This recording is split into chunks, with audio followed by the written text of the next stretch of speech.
very much for the invitation to be here.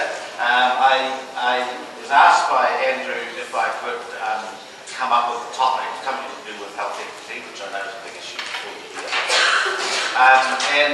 So I came up with this very quickly, and then time passed, and I thought, what on earth am I going to talk about? So I've got a few random slides in between, which talk really about the wider context of race relations. And then I've got a slide at the end about this. So we'll work our way through to that. Please forgive me if it's a bit of a wander through a range of subjects. But I hope it's of some use to you in the work that you do. I wouldn't presume, not being a health professional, to do anything more than put a few thoughts out there for you to perhaps react to and to inform me, because I think we've got a bit of time left. Almost all my lectures are for Professor Hill, so I'm actually probably less qualified than them. I want to take you back to 2006, which is because of the Canterbury earthquake. This is the last time that we had a census in New Zealand.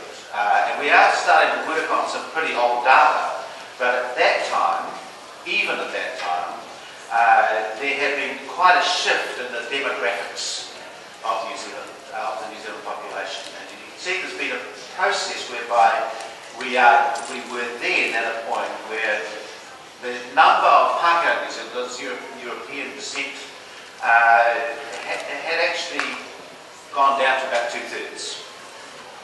So that was in 2006. Because we didn't have a census, I thought it would be a good idea to have a look at what is the current demographic of our schools. Because those figures are collected every year, and obviously it's not the population as a whole, but it tells us really, it gives us quite a large cohort to be thinking about in terms of the future. And so this was the picture in our schools last year. We're about to get some new figures, I doubt they'll be much different. And in our schools, the number of Pākehā students is 55%. The number of Māori is much higher than in the population as a whole, actually 3%. Pacific 10%, and Asian 9%. But I'll take you from that picture to something that's probably a little more familiar to you in counties Manukau. This is the northern region, which is Auckland and Northland. And in this region as a whole, which includes for you the Northland and the Waitakere and Auckland District Health Boards. For the whole of Auckland and Northland, the demographics of the school population are nearly 40%, just around 40% Pākehā, nearly 20% Māori, nearly 20% Pacific, and heading that way as well for Asian descendants. So quite a different picture, but as you travel down the island, you get a different picture, which I think makes kind of health planning and general social planning a more complicated exercise, because when you get to the central North Island, nearly 40% of school children in primary and secondary schools are Māori, which is again quite a different demographic, and much smaller numbers of Pacific and Asian, and higher numbers of Pākehā. Travel out a bit further to the central south, which is the bottom of the North Island, and the figure of Pākehā goes up to 60%. Māori is still high at nearly 25%, and smaller numbers of Asian and Pacific people, students. And then we travel down to the South Island, and the figures are kind of reversed from Auckland, where 80%, nearly 80% of school students are Pākehā, and 30% Māori, and then again much smaller percentages of Pacific and Asian. So it's almost Auckland and Northland versus the South Island are almost the flip side. And so you really have to think very carefully about how you appropriately serve the population in your own area. I want to just jump from there to the annual review of race relations, which looks at all of this stuff, sees what's been going on in the past year, and is published every year in March by the Human Rights Commission. And I just wanted to quickly allude to what we identified this year as the top 10 race relations priorities. These are priorities because they're particularly relevant this year. So children are on there because there has been a major focus on children in terms of the government's green paper. The Māori Affairs Select Committee is looking at the well-being, determinants of well-being of Māori children. There is a focus on vulnerable children and so on. The second is structural discrimination, and that's what I'm going to be talking about a little bit more today, which is the idea that many of the inequalities, social and economic inequalities, do arise in part from institutional barriers. So it is not because a certain group is inferior or unable to do things because they're inherently unable to do that. It is because they are disabled in some sense by the systems and the processes and the institutions that they deal with. The third one is welfare beneficiaries, and you'll know that that's a significant focus, and again there are significant numbers of Māori and Pacific people in particular who are, for one reason or another, in receipt of welfare payments. And the government is taking what I think are some pretty harsh steps to from their point of view, to reduce welfare dependency. I've got some other views about that in terms of whether, the goal should be to reduce welfare dependency, or actually the opposite, is to enable those people, to support those people if they're unable to work, and to assist them into work if they are. But therefore I probably wouldn't call it getting rid of welfare dependency, because some people are genuinely dependent on social security payments. The Christchurch earthquake recovery is there, I guess, for an obvious reason, but the work I've been involved in particularly is how did public agencies in Christchurch respond to those communities, non-mainstream, non-Pākehā communities in Christchurch, in terms of cultural, linguistic difference. And we are doing some more work on that to learn from those that did well and those who identified a real challenge in communicating in a civil emergency in different languages and people of different cultures. And of course a very significant number of the people who died were either international students or migrants, and many of their families had to be dealt with in that context. There is the constitutional review which is currently going on. We have a kind of issue around what we call Asian inclusion.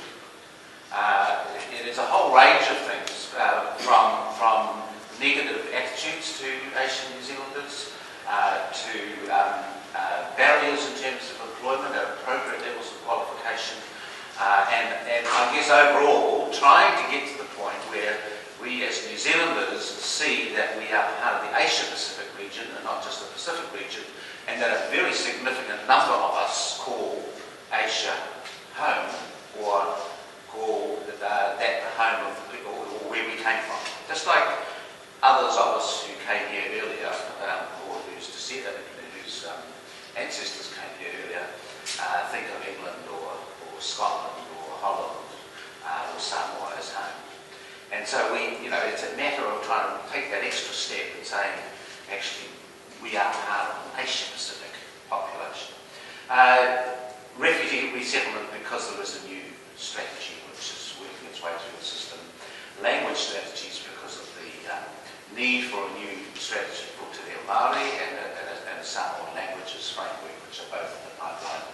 Diversity in the media, and something called UN CERD, which is the UN Committee on the Elimination of Racial Discrimination, which is going to, at the end of this year, beginning of next, be considering New Zealand's 5-yearly report on its performance in race relations. So that's there because this is the year when that is discussed. And the UN CERD Committee is only one of a number of United Nations treaty bodies and special procedures, they call them special rapporteurs, who consider New Zealand's performance under various treaties like the International Covenant on the Economic, Social and Cultural Rights, which is just reported, the Committee on the Rights of the Child, the Committee on Civil and Political Rights, the Committee on People with Disabilities. And I've just taken out of here a couple of recent recommendations from those committees when they've looked at New Zealand. The Rights of the Child Committee said last year, disparities in access to services for Māori children and prevention of discrimination and affirmative action for vulnerable children should be a priority. And the Special Rapporteur on Indigenous Peoples, whose report on his visit to New Zealand was published last year, drew attention to discrepancies in health conditions and the need to look at culturally appropriate solutions, Māori imprisonment, social and economic disadvantage of urban Māori. So there's an issue coming through these comments about inequality that I think is what we're responding to.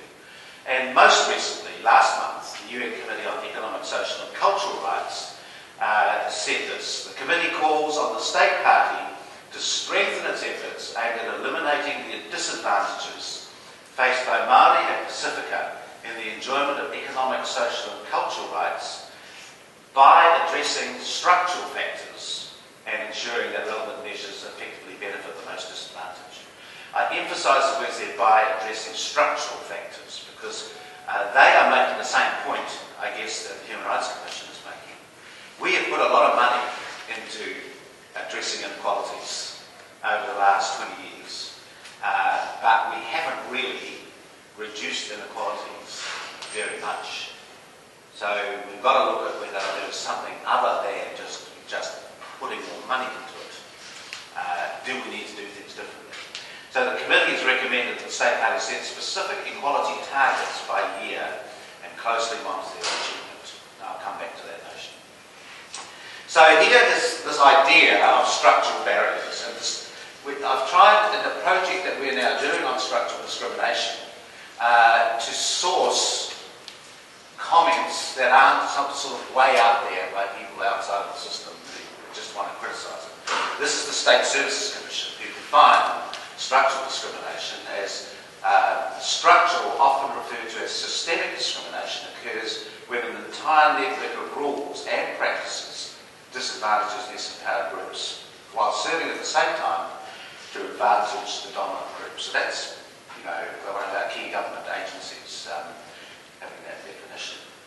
So looking back over the history of this issue of looking at systemic discrimination, or as it was earlier called, institutional racism, there was a major report in 1986 done for the Department of Social Welfare called Te Wā Te Ata Tū, which looked at institutional racism in government agencies. It had some very powerful things to say. In 1998, the Waitangi Tribunal reviewed that in relation to the claim by the Te Whānau Waiparewa.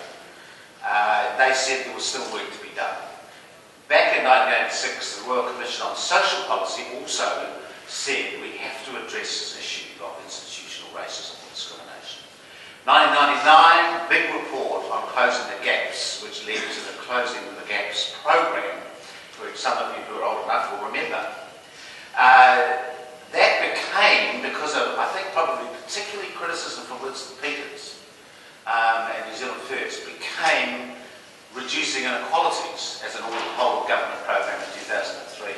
And then along came Dr. Brash in 2004 in his speech at Orewa, in which he said there can be no basis for special privileges for any race, no basis for government funding based on race. And he attacked a whole series of government programs that he saw as race-based and therefore wrong. That led, in turn, by the government of the day, to a review of race-based programs. And since then, we haven't really had a consistent, high-level, whole-of-government approach to the issue of inequalities. So, in a sense, Dr. Brash's intervention was quite effective in trying to put a halt to what he he saw, what I would call special measures, but he would call race-based programs. I guess the next step has been a sort of partial development of the concept of whānau ora, which I think is pertinent to this issue, which is trying to work with families across agencies with a holistic approach to identifying their needs and helping to address them. I think it's, the jury is out, and it isn't kind of right up there as a government priority. It feels a little bit more like a sock to the Māori party, but nevertheless there it is. And the most recent look at the whole issue of the structure of government and the structure of the public service is the Waitangi Tribunal last year reported on what was a claim about intellectual property, Y262, but the tribunal said we can't deal with this as a historic issue. We've got to look to the future, and we've got to look at a post-treaty settlement context and how can we best address issues of the relationship between the Crown and Māori, and we do that through partnership. So those are that includes in health. So going back to that report in 1986, that report recommended that the government have as an objective, you wouldn't see these words today, but this was in 1986, to attack all forms of cultural racism in New Zealand that result in the values and lifestyle of the dominant group being regarded as superior to those of other groups, especially Māori, by providing leadership and programs which help develop a society in which the values of all groups are of central importance to its enhancement, and incorporating the values, cultures and beliefs of the Māori people in all policies developed for the future of New Zealand. So this was what we now call the Ministry of Social Development, had this as their conclusion. When we come to the Waitangi Tribunal report, I'll just take a little quote out there, which I guess is pertinent to this. It actually warns that unless it is accepted that New Zealand has two founding cultures, not one, unless Māori culture and identity are valued in everything government says it does, and unless they are welcomed into the very centre of the way we do things in this country, nothing will change. Māori will continue to be perceived, and know they are perceived, as an alien and resented minority, a problem to be managed with a seemingly endless stream of taxpayer-funded programs, but never solved. That is the current view and warning of the Waitangi Tribunal. Back to our structural discrimination project, which traverses that history of those different reports and government initiatives. And we decided we'd look at 4 different systems, if you like, in the larger sense: education, health, justice, and the public service. And in each of those, we just took one or two. We took had a bit of an overview and then took some examples of where things were being done that were interesting. And what we also looked at were what were the common elements across all these systems, and they were and these things were amongst them: entrenched ethnic inequalities right across the system. And the point, which has been made clear